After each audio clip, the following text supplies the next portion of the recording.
قربانی کے لیے دمبے کی صحیح عمر۔ ایک شخص نے 2 دمبے خریدے، ایک صاحب نے دیکھ کر کہا کہ ان کا قد سال والا نہیں ہے، اب کیا اس صورت میں ان کو فروخت کر کے دوسرا جانور لیا جا سکتا ہے یا اگلے سال تک انہی کو پالا جائے؟ طاہر منیر۔ دیکھیں، اگر ایک صاحب کے کہنے پہ نہ جائیں بلکہ اس کو خود چیک کر لیں، جو قربانی کرنے والا ہے اس کی رائے کا اعتبار ہے، اس کو ماہرین سے پوچھ لیں کہ کیا 1 سال کے دمبے بھی اتنے بڑے ہوتے ہیں؟ اگر وہ موٹا تازہ ہے، بھرا ہوا ہے، تو اسی کی قربانی کر دیں، اور اگر وہ بہت ہی باریک سا ہے، بیچارہ نہیں لگ رہا کسی بھی لحاظ سے، بڑا نہیں لگ رہا، سال کے برابر والے دمبوں میں کسی بھی لحاظ سے نہیں لگ رہا، تو پھر اس کی قربانی نہ کریں، پھر اس کو بیچ کے دوسرا جانور لے لیں، اور یہ بھی کر سکتے ہیں اسی کو پال لیں، اگلے سال کر دیے گا، ابھی دوسرا کر لیں۔ چھوٹے دانت والے جانور کی قربانی۔ قربانی کے جانور کے دانت چھوٹے نظر آ رہے ہوں لیکن پکے ہوں تو ایسے جانور کی قربانی ہو جائے گی یا نہیں؟ محمد صادق۔ جناب محمد صادق صاحب، اتنا چھوٹا یعنی جانور کی عمر دیکھی جاتی ہے، دانت نہیں دیکھے جاتے، خوب سمجھ لیں۔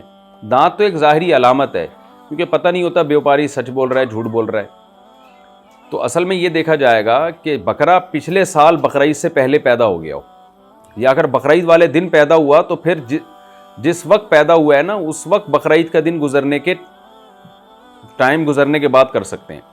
مثال کے طور پر ایک بکرا پیدا ہوا پچھلے سال بقرعید میں ظہر کے وقت یا دوپہر 2 بجے پیدا ہوا، تو اب اس سال بقرعید میں 2 بجے وہ 1 سال کا ہوگا، تو آپ اس کو 2:15 بجے تو کاٹ سکتے ہیں، 2 بجے سے پہلے نہیں کاٹ سکتے۔ تو پچھلے سال بقرعید کے دوسرے دن پیدا ہوا تو دوسرے دن یعنی تیسرے دن آپ اس کو کاٹ سکتے ہیں، یعنی سال کا ہونا، اسلامی لحاظ سے سال کا ہونا ضروری ہے۔ یہ بکرے میں، دمبے میں 6 مہینہ موٹا تازہ، اور گائے میں 2 سال، اور اونٹ میں 5 سال، تو دانت کا اتنا مسئلہ نہیں ہے۔ اگر آپ کو بیوپار جو ہے وہ جو بیچنے والا یقین دلا دے، یا آپ کو اس کی بات پہ اعتماد آ جائے کہ یہ جھوٹ نہیں بول رہا، تو وہ کہہ دے کہ اگر یہ بکرا 1 سال کا ہے اور آپ کو لگے کہ سچ کہہ رہا ہے، تو پھر اس کی قربانی جائز ہے۔ بھائی، اگر جانور کی آنکھ خراب ہو گئی ہو یا ایک ٹانگ سے تھوڑا سا لنگڑا ہو تو کیا اس کی قربانی کی جا سکتی ہے؟ ہدایت اللہ صاحب کشمیر سے۔ دیکھیں، اگر ایک آنکھ خراب ہے تو پھر قربانی جائز نہیں ہوگی، یہ تو بہت بڑا عیب ہے، اور لنگڑا ہے تو اتنا لنگڑا ہے کہ بیچارہ قربان گاہ تک بھی نہیں جا سکتا، وہاں تک چل کے گھاس پھوس کھانے کے لیے بھی نہیں جا سکتا، تو پھر تو وہ ایسے ہی جیسے ٹانگ ہے ہی نہیں اس کی۔